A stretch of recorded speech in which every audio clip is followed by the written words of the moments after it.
श्री शिवाय नमस्तुभ्यम दोस्तों। हर हर महादेव। कैसे हैं आप सब? स्वस्थ और सुरक्षित होंगे।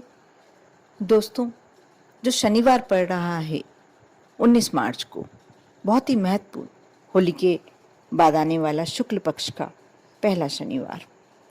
अब इस शनिवार को कहते हैं जिन पर भोलेनाथ की कृपा होती है उनका शनिदेव कुछ नहीं बिगाड़ सकते। यदि शनि आपकी राशि पर क्रूर भी चल रहे हों तो भी आप यदि भोलेनाथ को मनाकर चलते हैं, भोलेनाथ की सेवा करते हैं, भोलेनाथ पर उनकी पसंदीदा वस्तुएं समर्पित करते हैं, तो कभी भी शनिदेव आपसे रुष्ट नहीं हो सकते, आपका कुछ नहीं बिगाड़ सकते।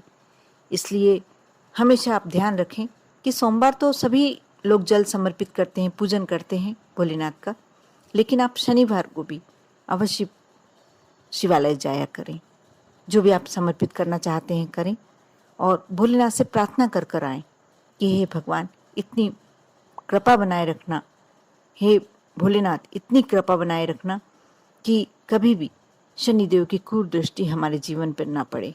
क्योंकि आप सभी जानते होंगे जिन पर शनिदेव की क्रूर दृष्टि पड़ गई उसका जीवन बहुत ही नरक समान हो जाता है। आप जब भी आपको ऐसा लगता है कि आपके ऊपर शनि, आपकी राशि पर शनि ढैया चल रहे हैं या 7.5 चल रही है, तो इस बात का विशेष ध्यान रखें। आप भोलेनाथ के मंदिर अवश्य जाया कीजिए और हनुमान जी को आप हमेशा हनुमान चालीसा पाठ करें, हनुमान जी को पान का बीड़ा चढ़ाएं। ये छोटे छोटे से कुछ उपाय हैं जो आपके जीवन को बहुत ही सहज और सरल बना सकते हैं, शनिदेव की क्रूर दृष्टि से बचा सकते हैं। आज जो मैं उपाय बताने जा रही हूँ ऐसा ही छोटा सा उपाय है, लेकिन जिसे कर कर आप शनिदेव की क्रूर दृष्टि से बच सकते हैं। आपके जीवन में कैसी भी समस्या है, बल्कि मैं कहूँ कि यदि पैसे की कोई समस्या, आर्थिक स्थिति आपकी बहुत कमजोर चल रही है, आप उधार ले लेकर अपना जीवन यापन कर रहे हैं, या ऐसा मान लीजिए कि यदि आपका कोई धन बहुत ज़्यादा मात्रा में लेकर चला गया हो, आपने उसे ऐसे ही दिया हो और अब वो लौटाना नहीं चाह रहा हो, आप यदि भोलेनाथ पर यह उपाय करते हैं तो आप मान कर चलिए कि वह आपका धन जल्दी ही, शीघ्र ही देने आएगा। आपको करना यह है कि अभी 17 मार्च को होलिका दहन था और 18 मार्च को जब होली की भस्म राख थोड़ी ठंडी हुई होगी, आप सभी अपने अपने घर लेकर आए होंगे, रखी भी होगी।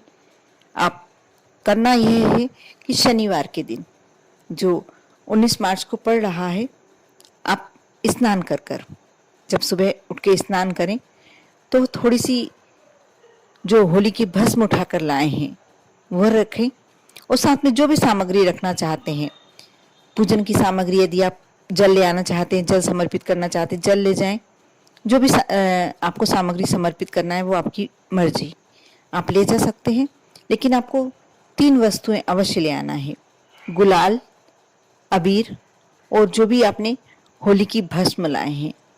ये तीनों वस्तुएं आप शिवालय लेके जाएं।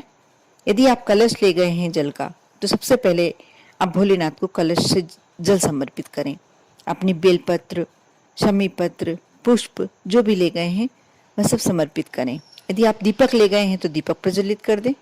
और उसके बाद जो मैं उपाय बताने जा रही हूँ, उपाय अब शुरू हो रहा है। आप जो आपने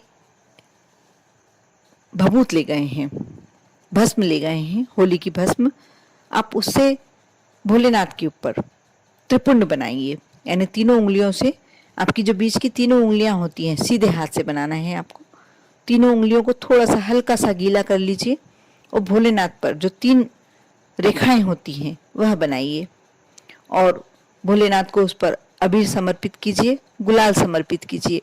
और गुलाल और अबीर इतने अच्छे से समर्पित कीजिए कि भोलेनाथ के साथ आप होली खेल रहे हैं।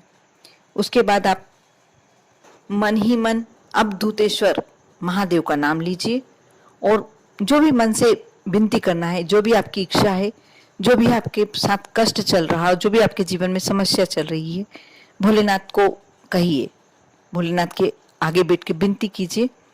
और इस बात का आप ध्यान रखिए, जो आपने त्रिपुंड बनाया है बिल्कुल स्पष्ट होना चाहिए। और थोड़ी सी भभूत आप अपने गले पर लगाइए थोड़ी सी नंदी बाबा के चरणों में समर्पित कीजिए और आप अपने घर आ जाइए। बस आपका उपाय पूरा हो गया।